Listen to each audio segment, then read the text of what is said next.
پاکستان میں افسوسناک ایک اور کام جو ابھی تازہ گلگت میں انجام پایا ہے، اور اس سے پہلے پارا چنار میں یہ تکرار ہو چکا ہے۔ گلگت میں نگر اور دوسرا علاقہ ڈونگڈاس یا ایسا کوئی نام ہے، کیا ہے اس کا؟ اہل گلگت کیا نام ہے دوسرے علاقے کا؟ ڈونگاس،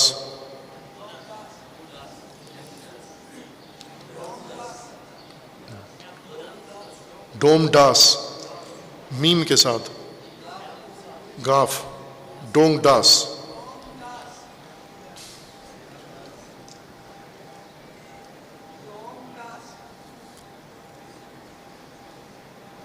بھلے اس کی تجوید سیکھو، پہلے قرات سیکھو، تلفظ اس کا پہلے صحیح کرو خود۔ ہر آدمی الگ نام لے رہا ہے اس کا۔ دو علاقے ہیں، دونوں شیعہ نشین، دونوں طرف شیعہ آبادی ہے۔ ان کے درمیان ایک مشترکہ زمین تھی متنازع قدیم عرصے سے، جو اس کی ہسٹری بڑی لمبی چوڑی لکھی گئی ہے، لیکن ابھی تازہ واقعہ یہ ہوا ہے کہ اس میں ڈونگڈاس کا ایک مومن وفات پا گیا ہے۔ انہوں نے اس کو اٹھایا اور وہاں پہلے سے موجود قبرستان تھا، وہاں دفن کیا ہے۔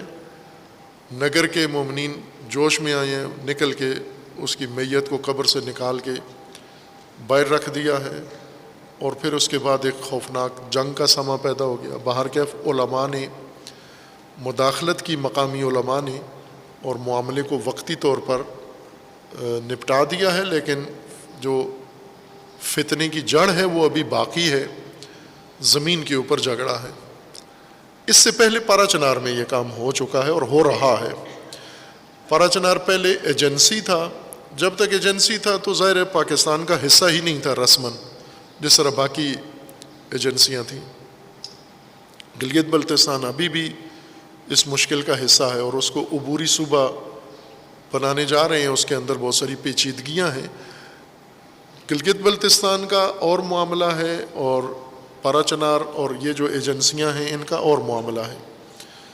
گلگت بلتستان چونکہ کشمیر کا حصہ ہے، جو خطہ کشمیر کہلاتا ہے، کشمیر کبیر، گریٹر کشمیر، جس میں مقبوضہ کشمیر بھی ہے، جس میں جموں بھی ہے، اور جس کے اندر کرگل لداخ بھی ہے، جس کے اندر بلتستان بھی ہے، اور جس میں آزاد کشمیر مظفر آباد بھی ہے، اور گلگت بھی ہے جس کا حصہ۔ یہ کشمیر کا خطہ کہلاتا ہے، یہ سارا پہاڑی سلسلہ اور وادی کشمیر ہے۔ یہ پھر تقسیم ہو کے کچھ ہندوستان میں کچھ پاکستان میں ہوا۔ اس میں چونکہ تنازع تھا پاکستان اور ہندوستان کے درمیان، ہندوستان مدعی تھا یہ سارا کشمیر ان کا ہے، پاکستان مدعی ہے یہ سارا کشمیر پاکستان کا حصہ ہے، چونکہ مسلمان نشین ہے، اور مسلمان نشین علاقے تقسیم میں پاکستان کا حصہ قرار پائے۔ لیکن کچھ پیچیدگیوں کی وجہ سے، کچھ اور لین دین کی وجہ سے، ملت فروشی، امت فروشی کی وجہ سے یہ خطہ متنازع بن گیا، اور ابھی تک وہی متنازع بنتا آ رہا ہے۔ ہندوستان نے اب اس کو کہا ہے کہ متنازع نہیں ہے، غیر متنازع ہے، یہ ہندوستان کا حصہ ہے جس کو سارے مسلمان ممالک نے تسلیم کر لیا ہے۔ پاکستان پہلے نعرے لگاتا تھا کشمیر آزاد ہو، اب نعرہ لگاتا ہے کہ کم از کم متنازع تو کہو اس کو، لیکن موجودہ حکومت کی پالیسی یہ ہے کہ یہ متنازع نہیں ہے، بلکہ جو پاکستان کے پاس ہے یہ پاکستان ہو جائے، جو ہندوستان کے پاس ہے وہ ہندوستان ہو جائے، ادھر تم ادھر، ادھر تم ادھر ہم، جیسے بنگلہ دیش کے ساتھ کیا۔ اس وجہ سے گلگت بلتستان کی یہ مشکل تھی کہ یہ کشمیر کا جز ہونے کی وجہ سے ہمیشہ اس پیچیدگی کا شکار رہا ہے۔ لیکن پارا چنار ایسے نہیں تھا، پارا چنار متنازع علاقہ نہیں ہے کہ افغانستان کا ہے یا پاکستان کا ہے، یا اس کے اوپر کوئی تنازع ہے، دعویٰ ہے کسی کا۔ یہ تو خالصتاً پاکستان کی سرزمین ہے، یہ جتنی ایجنسیاں تھیں 6 یا 8 یہ سب پاکستان ہیں، اورکزئی ہے، خیبر ایجنسی ہے، اور اسی طرح آگے وزیرستان ہے، اور باقی جن میں ایک کرم ہے۔ کرم کی خصوصیت یہ ہے کہ اورکزئی اور کرم میں شیعہ بھی آباد ہیں، باقی ایجنسیوں میں ظاہراً شیعہ نہیں ہیں، یہ بہت کم ہیں، لیکن ان دو میں اچھی خاصی تعداد میں شیعہ مومنین آباد ہیں۔ اور ایجنسی ہونے کی وجہ سے ظاہر ہے ان کی ویلیو نہیں ہے، چونکہ سیٹل ایریا کا حصہ ہی نہیں ہے، پاکستان کی حکومت کی ریٹ اس میں قائم ہی نہیں ہے، نہ عدالتیں تھیں، نہ پولیس تھی، نہ کوئی جس طرح سرکاری ایریا میں ہوتا ہے، نہ اسکول، کالج، ہاسپٹل، کچھ بھی نہیں تھا، ایک اپنا قبائلی نظام تھا۔ اور اس میں ظاہر ہے زمینیں جو زرخیز تھیں انہوں نے آباد کر لی تھیں، جو نہیں تھیں ایسے ہی پڑی ہوئی تھیں، ان کی کوئی ویلیو نہیں تھی ان زمینوں کی، نہ کوئی ترقیاتی منصوبہ تھا، نہ کوئی اور سرکاری ان کے بارے میں کوئی۔ اب یہ جو ایریا ہے ایجنسیز والا، اسے پاکستانی حکومت نے باقاعدہ جز مان لیا ہے، اس کو ضلع بنا دیا ہے۔ اب یہاں پر پولیس بھی ہے، فوج بھی ہے، عدالتیں بھی ہیں، سرکاری سارے محکمے بھی ہیں، تعلیم بھی ہے، یعنی جس طرح لاہور ایک ضلع ہے اور حکومت کے کنٹرول میں ہے، اسی طرح اب کرم بھی اور پارا چنار بھی ایک ضلع اور مرکز ہے یہ اس کا۔ جو ہی یہ عمل ہوا ہے فوراً زمینوں کی اہمیت بڑھ گئی ہے۔ پہلے یہ زمینیں مشترکہ تھیں ان کی، جس پہ جس کا قبضہ تھا اس کو چلا رہا تھا۔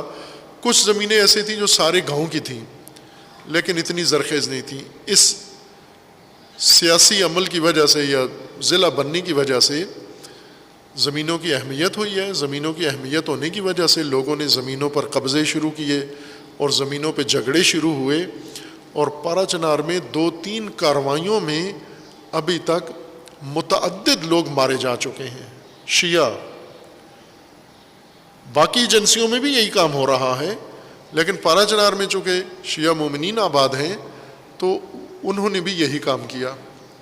پارا چنار کے مضافات میں ارد گرد زمینوں پہ لڑائیاں ہوئیں، ایک قبیلے نے دوسرے قبیلے کے بندے مار دیے، جرگہ بیٹھا ہوا تھا جرگے پہ گولی چلا دی، اور اس طرح ایک بڑا فتنہ کھڑا ہو گیا ہے جو ابھی بھی بعض جگہوں پر جاری ہے۔ یہ زمینوں کے جھگڑے پارا چنار میں بڑی شدت اختیار کر چکے تھے، تھوڑا سا ان میں کمی آئی ہے ابھی، لیکن جو چنگاری ہے موجود ہے۔ اور یہی کام اب گلگت میں شروع ہوا ہے، بلتستان گلگت دونوں میں، سی پیک کی وجہ سے اور حکومتی اعلانات کی وجہ سے کہ ہم اس کو عبوری صوبہ بنانے جا رہے ہیں۔ سی پیک کی وجہ سے گلگت بلتستان جو ایک بالکل کنوارا خطہ تھا، کنواری سرزمین تھی، نہ گلگت بلتستان والوں کو اس کی اہمیت کا اندازہ تھا نہ باہر والوں کو، لیکن چائنا نے اس کی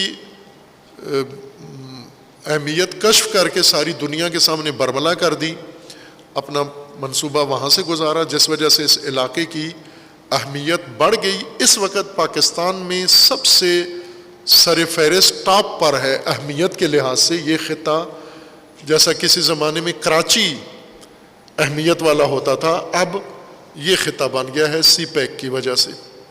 دوسرا، اس کے بارے میں جو حکومت آئے دن بات کر لیتی ہے کہ عبوری صوبہ عنقریب اس کو بنانے والے ہیں، اگر صوبائی حیثیت اس کو حاصل ہو جاتی ہے تو اور اس کی ساری زمینوں کی حیثیت قانونی ہو جائے گی اور ان کے نمائندگی عام علاقوں کی طرح ہو جائیں گے۔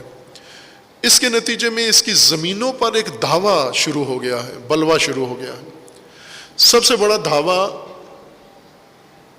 گلگت بلتستان کے باہر کے سرمایہ داروں نے دھاوا بولا ہے، اور کارآمد زمینیں وہاں کی کوڑیوں کے مول خرید لی ہیں، انہوں نے خریدی نہیں ہیں، ہتھیار لی ہیں انہوں نے، ان کی سادگی سے فائدہ اٹھا کر اور ان کے اور مقامی پریشانیوں کی وجہ سے ان کو رقم کا جب وہ بولتے ہیں، مثلا ایسی قوم جو ابھی تک پسماندہ رکھی گئی ہے، جب ان کو مشکل سے لاکھوں میں، مثلا ایک گاؤں کے اندر لوگ ہیں، انہوں نے لاکھ روپیہ مشکل سے دیکھا ہوگا، انہیں کروڑ روپے کی جب آفر جاتی ہے تو پھر خود ہی انسان تیار ہو جاتا ہے کہ جو لینا ہے لے لو، ہمیں یہ کروڑ روپیہ دو، ہم اسلام آباد میں، بارہکو میں، روات میں اور فلاں جگہ پر کالونیاں بناتے ہیں، کراچی میں جا کر کسی کالونی میں سیٹ ہو جاتے ہیں۔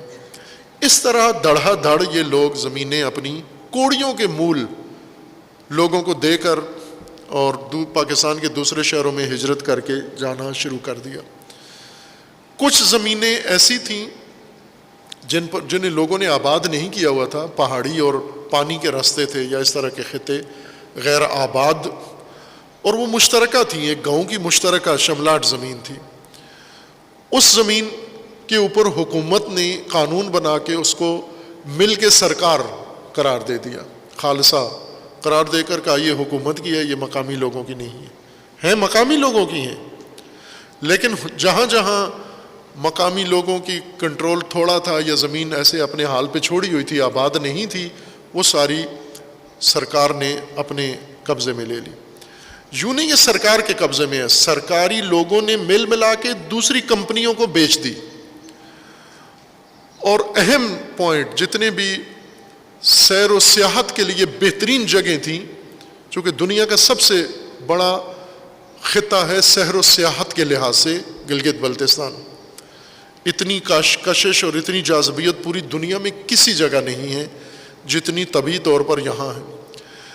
سرمایہ دار پاکستانی بھی اور غیر ملکی سرمایہ دار، خصوصاً عرب سرمایہ داروں نے پاکستانیوں کے روپ میں وہاں جا کر بہت بڑی بڑی زمینیں خرید لی ہیں، اور اب زمینوں کی ویلیو بڑھ گئی ہے، دڑا دڑ کوئی بیچ رہے ہیں، کسی پہ قبضہ ہو رہا ہے۔ ایسے میں جو زمینیں مشترکہ تھی، مشترکہ کھاتے تھے، جس طرح اس گاؤں کی بھی ہے اس گاؤں کی بھی ہے یا دونوں کا اس پر حق تھا، ان کے اوپر ابھی تنازع شروع ہو رہا ہے۔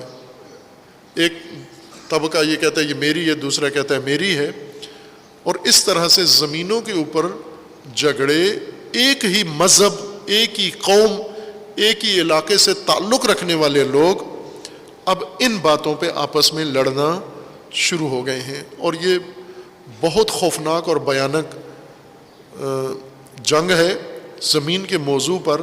آرزو مدت سے تھی لوگوں کی، جس میں شروع کیا انہوں نے، پہلے پاکستانیوں کو، شیعہ سنی کو آپس میں لڑایا، سنی کو سنی سے لڑایا، شیعہ کو شیعہ سے لڑایا، لیکن یہ دو خطے بڑے محفوظ خطے تھے ہمارے، گلگت بلتستان اور پارا چنار، اور یہاں پر مختلف کوششیں ہوتی رہیں وقتاً فوقتاً، ایک پوری تاریخ ہے کہ کیا کچھ ہوا یہاں پر، جنگ، جدل، فتنہ، فساد، آپس میں قبائل کو، سادات کو، غیر سادات کو، علماء کو، غیر علماء کو، ہر بہانے سے الیکشن کے دنوں میں جو ماحول بنتا تھا، قتل و غارت تک کا ماحول بنا دیا جاتا تھا۔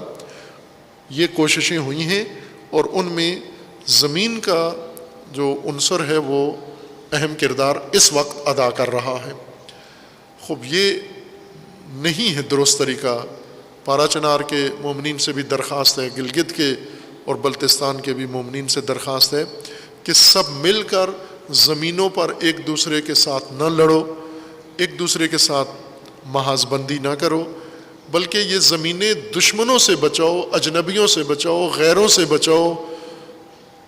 وزیر اعظم ان سردیوں میں گئے تھے اسکردو میں، اور انہوں نے وہاں پر اعلان کیا مقامی لوگوں کو کہ اپنی زمینوں کو بچاؤ۔ ان کو بھی ظاہراً خبر ملی کہ زمینوں پہ قبضہ ہو رہا ہے، انہوں نے بھی یہ گلگت بلتستان والوں کو کہا کہ اپنی زمینیں بچاؤ، اور قانون وقتی طور پر سائرن نوٹیفیکیشن کا قانون ہے، آرڈیننس نہیں ہے، نوٹیفیکیشن کے ذریعے سے یہ قانون بنا ہے کہ گلگت بلتستان کی زمین گلگت بلتستان سے باہر کا بندہ نہیں خرید سکتا، اس وقت قانون ہے یہ، لیکن نوٹیفیکیشن کا قانون ہے۔ نوٹیفیکیشن کا قانون خود وہ مقامی حاکم ڈی سی لغو کر سکتا ہے، اجازت دے سکتا ہے کہ خرید سکتے ہیں۔ اب جب کہ یہ قانون بنا ہے اور اس قانون کے مطابق انہیں یہ زمین تحفظ اس کا دیا گیا ہے، اس کے باوجود بھی یوں نہیں کہ کام رک گیا ہے، بلکہ خود مقامی ایجنٹ پیدا ہو گئے ہیں۔ ایک عام آدمی، گلگت بلتستان کا بے روزگار آدمی، اس کے پاس ایک ٹکا پیسہ نہیں ہے، کروڑوں اربوں روپے کی زمین خرید رہا ہے، پیچھے دوسرے سرمایہ دار ہیں، نام آگے مقامی آدمی کا استعمال کر کے یہ زمینیں آپ کے ہاتھ سے نکل رہی ہیں۔ یہ زمینیں جو آپ کی اپنی ہیں ان کو محفوظ کریں، جو زمینیں مشترکہ ہیں ان مشترکہ زمینوں کا رائے حل ہے. مقامی علماء لیڈرشپ یہ لوگوں کو بٹھائیں، سرکردہ لوگ گاؤں کے آپس میں بیٹھیں اور صحیح معقول طریقے سے ان ساری زمینوں کو اپنا مشترکہ اثاثہ بنائیں. جو مشترکہ زمینیں متنازع زمینیں ہیں ان کے اوپر عمومی منفعت کے مراکز بنائیں، ان کے اوپر تعلیمی ادارے بنائیں، ان کے اوپر صحت کے ادارے ہاسپٹل بنائیں، ان کے اوپر اور اس طرح کے جن کی آمدن سے سارا خطہ اور سارے گاؤں والے استفادہ کریں. اس طرح سے ان مشترکہ زمینوں کو اوپر لڑنے اور مرنے کے بجائے ان کو آباد کرنے کے لیے اپنی توانائیاں جمع کریں اور اس کو محفوظ رکھیں دوسروں کے ڈر خطر سے اور شر سے. نہ یہ کہ خود ہی اٹھ کر ان زمینوں پہ لڑ کے اور ایک دوسرے کو نابود کرنا شروع کر دیں. خصوصاً جوانان جو کثرت سے وہاں پر جوان آبادی ہے، یہ جوانان ہرگز ان فتنوں کا حصہ نہ بنیں بلکہ اپنے بزرگوں کو مجبور کریں کہ وہ مصالحت کی طرف آئیں اور ان زمینوں کے بارے میں مشترکہ پلاننگ کر کے ان کو مستقبل کے لیے اچھے منصوبوں میں تبدیل کر دیں. سی پیک نے گلگت بلتستان کو اس منصوبے نے کچھ بھی نہیں دیا، کچھ بھی نہیں دیا. کوئی پاور سٹیشن نہیں دیا، کوئی مارکیٹ نہیں دی، صرف ٹرکوں کا دھواں دیا ہے. اور جو گزرنے والے لوگ ہیں جو وہاں رک کے گٹر استعمال کرتے ہیں، گٹر کا پانی ظاہر ہے جب ایک ٹرانزٹ راستہ ہوتا ہے جہاں پر لوگ رکتے ہیں، واش روم استعمال کرتے ہیں تو گندگی اپنی وہاں پھینکاتے ہیں، نسوار اپنی وہاں تھوک آئیں گے اور ٹرک ان کے جو دھواں چھوڑتے ہیں وہ گلگت بلتستان میں اڑتا رہے گا. روڈ کا یہی مطلب ہوتا ہے. اس کے علاوہ کیا دیا ہے گلگت بلتستان کو؟ نہ انہوں نے کچھ مانگا ہے. گلگت بلتستان کی لیڈرشپ نے فقط ٹھیکے مانگے ہیں اپنے، فقط اور سیاسی ٹکٹیں مانگی ہیں.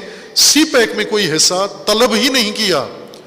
سی پیک میں گلگت بلتستان چونکہ شروع وہاں سے ہوتا ہے، اس کا سی پیک کے نام ہونے کے بجائے گلگت بلتستان پیک اس کا نام ہونا چاہیے تھا تاکہ اس میں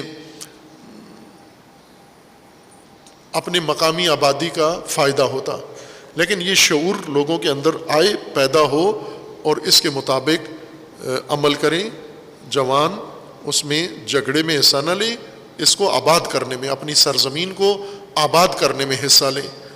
اور ضرورت ہے وہاں پر کہ گلگت بلتستان میں جتنی آبادی ہے اس آبادی کے تناسب سے وہاں جتنے تعلیمی اداروں کی ضرورت ہے، وہاں صحت کے اداروں کی ضرورت ہے، وہاں خواتین کے لیے، اور وہاں پر باقی جو صنعتیں ہیں جیسے وہاں معدنیات ہیں، معدنیات کے لیے یہ ٹھیکیدار، یہ عالمی بڑے بڑے نیٹ ورک، وہاں ملٹی نیشنل کمپنیاں پہنچ گئی ہیں معدنیات نکالنے کے لیے. مقامی لوگوں کو تھوڑا تھوڑا پیسہ دے کر ان کو ورغلا کر یہ کام نہ کریں. اپنا سرمایہ بچائیں اور اپنی سرزمین بچائیں، اپنی سرزمین کو آباد کریں.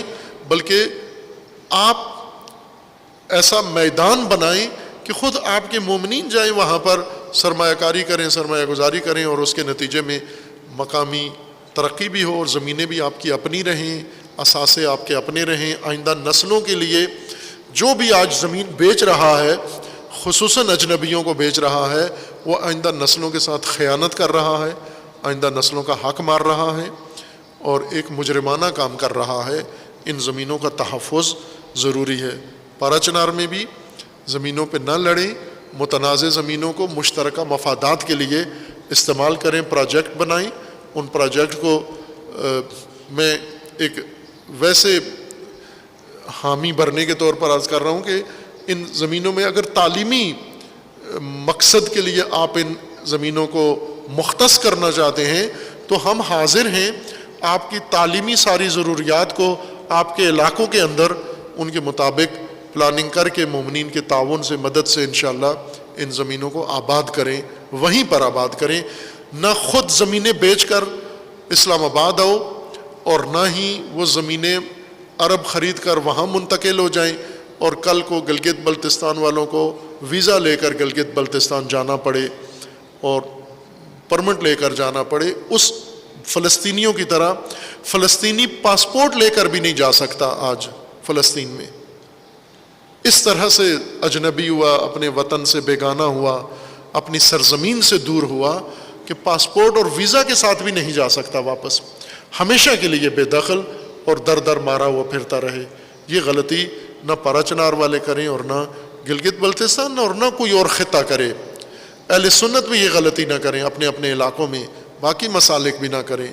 یوں نہیں کہ میں صرف شیعہ کو یہ مشورہ دے رہا ہوں، جہاں جہاں آپ کے اپنے اثاثے ہیں ان کو محفوظ کر کے خود آباد کرو اور خود ان سے استفادہ کرو۔